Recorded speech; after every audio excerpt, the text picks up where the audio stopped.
Good morning, kings and queens.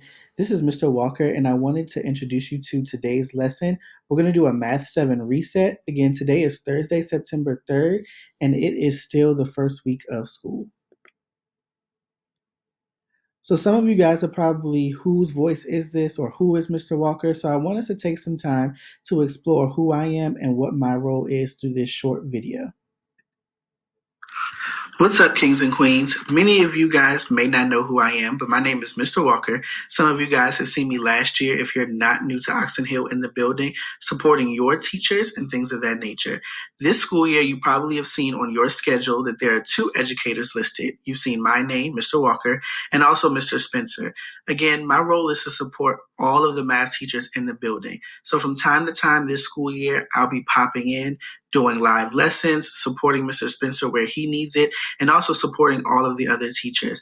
I wanted to take some time to kind of reset since the beginning of the school year, just because I know there's been a bit of confusion and some of us need a little bit of clarity before we move forward. So I wanted to take time today to not only introduce myself, but kind of walk us through some things that we've been talking about over the past 3 days, and then just moving forward for the rest of the school year. Now, as you see on this slide, this is my virtual office. Again, I am the mathematics instructional coach, so I will definitely make this slide available to you all because there's a number of different resources for all of the teachers that I assist, as well as you as a student. My virtual office is here. There's a link to Clever, the PGCPS website, how to get on Zoom. My email is here in case you have any questions. So you guys are always welcome to contact me if necessary. So let's look at today's agenda. The objective for today is students will be able to have an opportunity to reset and get comfortable with Math 7 expectations and also review the standards for mathematical practice. The first thing that we're going to talk about is who is Mr. Walker and Mr. Spencer in today's agenda, which we've just done. The second thing we're going to do is to review and remind each other of the student behaviors and student expectations. We want you all for this to be an experience that's positive for our learning environment. We're also going to do a community check-in, which is going to provide some clarity around the Google Classroom assignments that were posted on Monday, Tuesday, and Wednesday. We're going to do a short Be the Expert activity that talks about our standards for mathematical practice. And then last but not least, we're going to talk about today's independent assignment that's going to be another self-evaluation. Please make sure that you continue to pay attention to the end of this lesson and presentation because there will be some important updates on your assignments. So once again, I just wanted us to go over some of the expectations. I know that you've been hearing it for the past couple of days, but many of you haven't been on all of the sessions, so I want to make sure that all of these expectations are clear. The first expectation is that your cameras are on. We want to make sure that we're all accountable, engaged, and that way that we can answer any questions or concerns that you may have as we're going through the lesson. The second thing is we want to make sure that your microphones are muted. There are times where we want to hear from you and whoever is speaking, but in order for everybody to hear each other clearly, it's important that your microphone is muted while someone else is talking. And last but not least, we also want to make sure that you use the chat. If you have any questions, if you need us to slow down, if you need us to pause for a second, please make sure that you drop those comments in the chat and be sure that we're being respectful. Listed on the screen is also our Eagles etiquette. Remember, we already have talked about how you guys are actually going to participate. It's important that you find a quiet place to sit during your class times. I know many of you guys have brothers and sisters that may also be engaged in distance learning. So it's extremely important that you have your own space so that way you can actually focus on what's going on. We talked about your microphones being muted unless you're speaking. There are tools for you to use, such as raise your hand. We want to make sure that you are on time because we are not going to spend time going over every single thing that we've talked about if you log on to class late. So we want to make sure that every single day that you are logged in on time for each class session. If you have any questions, remember the bell schedule is posted in your professional school counselor's Google Classroom. And last but not least, because we are requiring your cameras to be on, it's expected that you are dressed appropriately. Remember, the school's code of conduct still does apply during this time of distance learning. So now it's going to be time for our community check-in. I want us to be able to catch up and make sure that we understand all of the assignments that are posted in the actual Google Classroom. So what I'm going to do now is take some time to go over Monday's assignment, Tuesday's assignment, and then also Wednesday's assignment, just to make sure that we understand what was expected of us. That way, if you need to make any edits, you can do so. So let's go to our Google Classroom. If you look here under the classwork section, under every single Google Classroom, the first thing that you'll see listed is the Zoom meeting link. This Zoom meeting link is the link that you're going to use every day for class. Some of you guys were accessing the old link, so please make sure that moving forward, you access the correct link. The second thing that you'll notice here are all of the assignments so far that we've talked about for week one. The week one assignments are all listed here. The first one was the mathography assignment. Some of you guys have already turned it in, but I wanted to show an example of what was expected for you guys to do.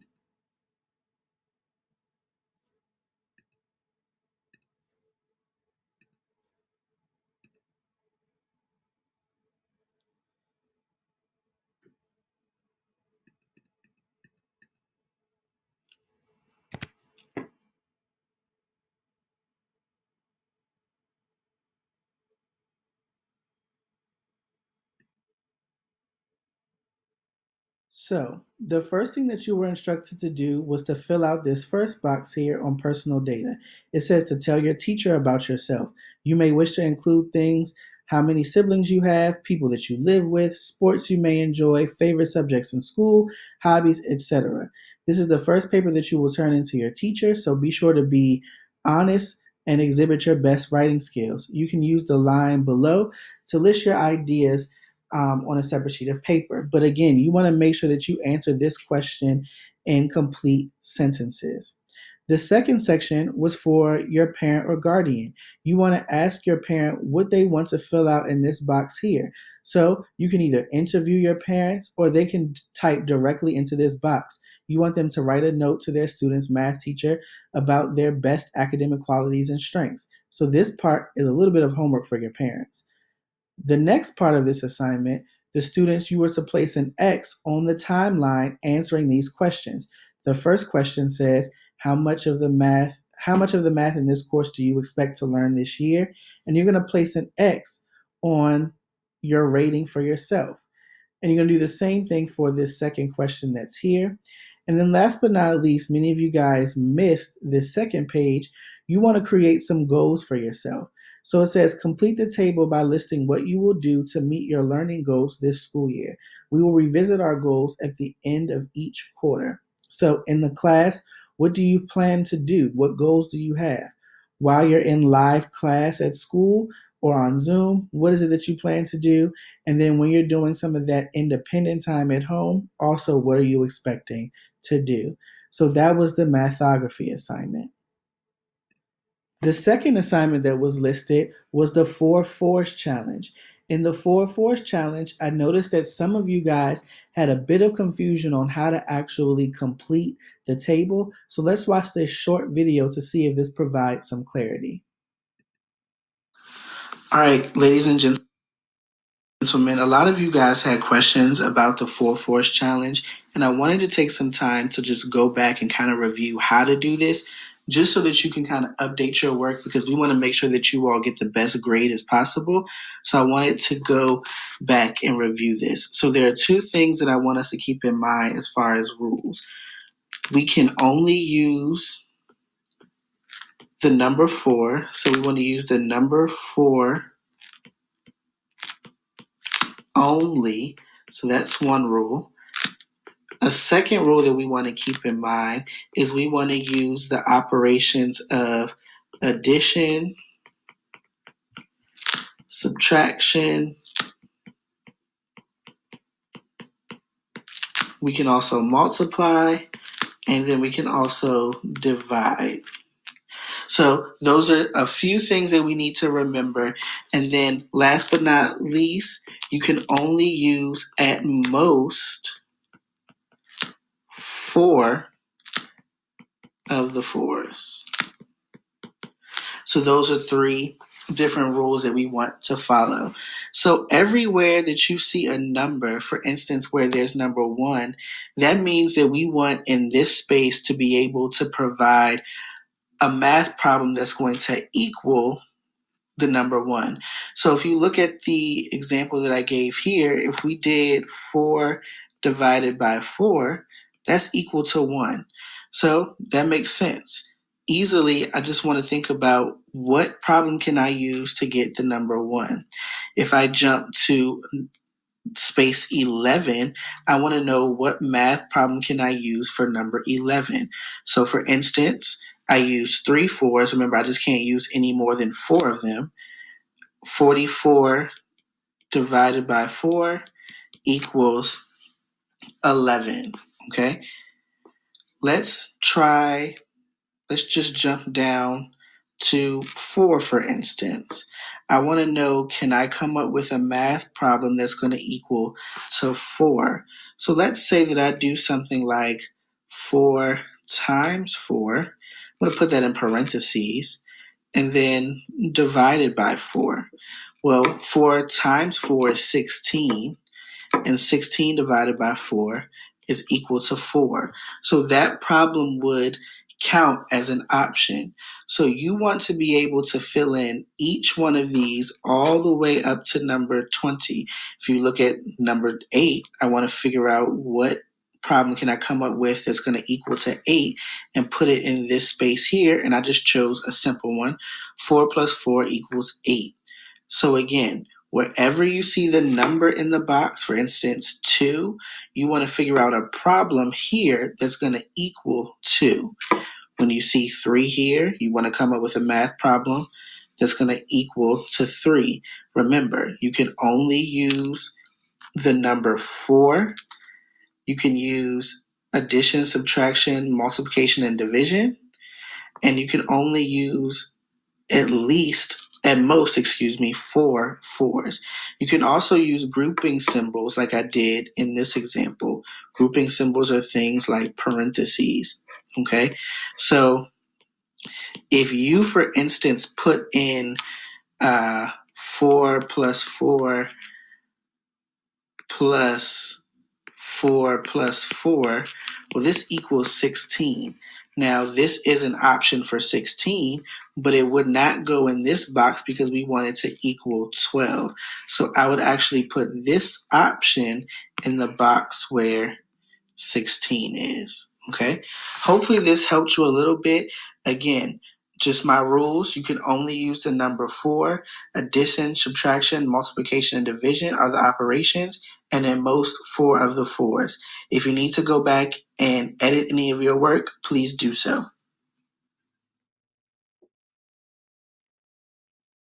All right. So once again, that was the second assignment that was listed in the classwork section of independent assignments for the week.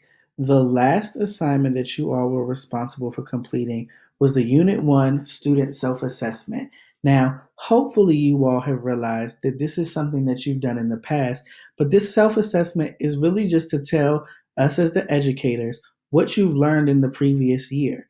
So, if you open this, it looks overwhelming. There's a lot of different words that are here, and it might look a little bit difficult. But all you have to do is take each section and give yourself a rating. For instance, the first section is proportional relationships. So you're going to say, well, did I ever learn about proportional relationships in 6th grade? And then you're going to determine how much you remember. So if you remembered how, in this section right here, to solve problems involving scale drawings, then great. If you remembered how to solve problems including scale drawings of geometric figures, you can compute unit rates or things like that, then you're going to say that you're at a surface level. If for some reason you don't remember any of this, then you're just going to put that you're at this first level, level 2 at direct support. So for instance, on the student rating side, all I'm going to do is put 9.2.20 for the date and say that I'm at a direct support level. What's going to happen is In the future, we're going to do this a second time and a third time, and we're going to see if our ratings change. So if you don't remember how to do this stuff, just put that you're at a direct support level, and you're going to give yourself a judgment for each category. I also want you guys to remember to put in evidence of rating. So you may put something as simple as, my educator skipped this standard, or I don't remember how to compute a unit rate. And that's all you have to do for these examples. So we just want to know, what level are you at based on this rubric that is present in front of you. So again, the options are direct support, surface, deep, or transfer, a level 2, a level 3, level 4, or a level 5. And you're just going to fill in the first blank for each one of these standards that are present. Hopefully, this also provides a little bit of clarity. Our next activity that we're going to talk about before we explain our independent assignments for today is Be the Expert. We're going to talk about the standards for mathematical practice. So we want to focus on practices 1, 3, and 4. So the first mathematical practice that we're going to talk about is MP1. And that just says, make sense of problems and persevere in solving them. So when I think about what that means, simply as a student, that just means I can try many times to understand and solve a math problem. So that's something that we definitely want you to persevere and do this school year. We want you to try your hardest in every single problem that we're doing. That way we know that we did your best and you can figure out how to solve each problem. The second one is mathematical practice number 3. And that says to construct viable arguments and critique the reasoning of others. So as a student, I'm telling myself that I can make a plan or a strategy to solve the problem and discuss other strategies too. And last but not least, this school year, we're going to focus on mathematical practice number 4, and that's modeling with mathematics. And all that means is, as a student, I can use math symbols and numbers to solve a problem. Remember, we want you to commit to these practices this year when we are learning. We want to make sure that you can persevere and try your best. We want to make sure that you know how to make a plan to solve problems. And last but not least, how to use math symbols and numbers to solve each one of the problems that we're going to do this school year. Now, it's time for our closure. For today, your independent assignment is the Mathematical Practices Student Self-Assessment, and that's due at 11:59 p.m. And we'll talk about that in just a second. But here is a big update. Because there was so much confusion on the previous activities, we wanted to give you the opportunity to go back and unsubmit your work and edit it if necessary. So you may go back and fix all of your assignments from this week by tonight at 11:59 p.m. because we want you all to do well. So that includes the mathography assignment that we talked about, the 4 Force challenge, and the Unit 1 self-assessment. We're going to let you out of class a little bit early today. That way you have extra time to go back and fix these assignments and also complete the new one that's due at 11:59 p.m. You won't be penalized if it's submitted late because we're going to make sure that everything is due at 11:59 tonight. So if you update all of your work, including today's assignment at 11:59 p.m., you will get full credit if you have demonstrated the best work that you can do moving forward. Now, let's take a look at today's independent assignment. Today's independent assignment is the mathematical practices student self-evaluation. So you're going to put your name, the date, and the mod at the top, and you're just going to determine where you fall for all of these categories. We talked about mathematical practice number 1, number 3, and number 4. So I want you to tell me a little bit about yourself. When presented a problem, do you know how to carry out the plan and evaluate its success? If it's rarely, then put an X in this space. If it's sometimes, put an X here, or most of the time, put an X here. So you're just going to rate yourself based off of all of these statements. Do you read problems carefully? If it's sometimes, put it here. If you choose a solution path or a way to solve it most of the time, you're going to put an X here. So once again, for each statement, you're going to rate yourself either rarely, sometimes, or most of the time. And then you're going to come down to the bottom. Which mathematical practices would you consider your strength? Is it mathematical practice number one, number three, or number four? And then tell me why. After you do that, tell me which one of them are your weaknesses, and also tell me why. And last but not least, we're going to come up with one more goal for this school year. Once again, make sure that you read the directions for each one of these problems and submit this by 11:59 p.m. tonight. Kings and queens, that's going to wrap us up for today. If you have any questions, please make sure that you email myself or Mr. Spencer, and all of the materials will be present in Google Classroom. Remember, you can submit all of the assignments, even the old ones, by tonight at 11:59 p.m. to get full credit. We will see you bright and early tomorrow on Friday using the correct Zoom link in your Google Classroom. Have a good day.